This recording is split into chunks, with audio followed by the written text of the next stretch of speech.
வணக்கம் நண்பர்களே, இந்த வீடியோவில் எதை பற்றி பார்க்க போகிறோம் அப்படின்னா நகைக்கடன் தள்ளுபடி குறித்து ஒரு முக்கியமான அப்டேட் பற்றி தான் பார்க்க போகிறோம். இது என்ன அப்டேட், என்ன சொல்லியிருக்காங்க அப்படின்னு இந்த வீடியோவில் பார்க்கலாம். ஸோ வீடியோ ஸ்கிப் பண்ணாமல் கடைசி வரைக்கும் பாருங்கள்.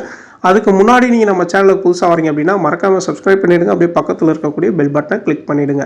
அப்போ இது போன்ற முக்கியமான தகவல் பண்ணும்போது நோட்டிஃபிகேஷனாக உடனுக்குடன் வரும். வாங்க வீடியோக்குள்ளே போகலாம். தமிழக சட்டமன்ற தேர்தல் களம் மணல் பறந்து வரும் நிலையில் வாக்காளர்களை கவர அரசியல் கட்சிகள் இலவசங்களையும் சலுகைகளையும் மல்லி வீசும் என்று எதிர்பார்க்கப்பட்டது. குறிப்பாக கடந்த காலங்களில் பெரும் தாக்கத்தை ஏற்படுத்திய 5 சவர நகைக்கடன் தள்ளுபடி குறித்த அறிவிப்பு இந்த முறையும் வரும் என பொதுமக்கள் மிகுந்த ஆவலுடன் காத்திருந்தனர். ஆனால் பிரதான கட்சிகளின் தேர்தல் அறிக்கையை வெளியாகி மக்களை ஏமாற்றத்தில் ஆழ்த்தியுள்ளது. ஆளுங்கட்சியான திமுக மற்றும் எதிர்க்கட்சியான அதிமுக ஆகிய இரு துருவங்களும் தங்களது தேர்தல் அறிக்கையை வெளியிட்டுள்ளன.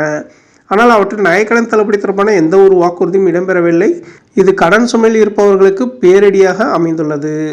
நாம் தமிழர் கட்சி கொள்கை ரீதியாக இது போன்ற இலவச வாக்குறுதிகளை தாங்கள் வழங்கப் போவதில்லை என்பதில் நாம் தமிழர் கட்சி ஏற்கனவே உறுதியாக உள்ளது.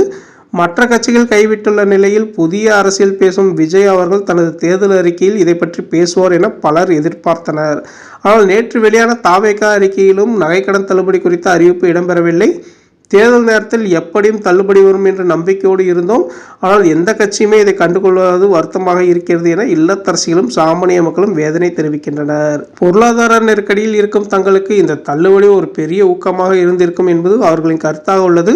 அரசியல் கட்சிகள் நகைக்கடன் தள்ளுபடியை தவிர்த்திருப்பது மாநிலத்தின் நிதி நிலைமையை சீரமைக்கும் முயற்சியாக பார்க்கப்பட்டாலும் வாக்காளர்களின் மனநிலையில் இது எந்த மாதிரியான மாற்றத்தை ஏற்படுத்தும் என்பதை மே 4ஆம் தேதி வாக்கு எண்ணிக்கை என்று தான் பார்க்க வேண்டும்.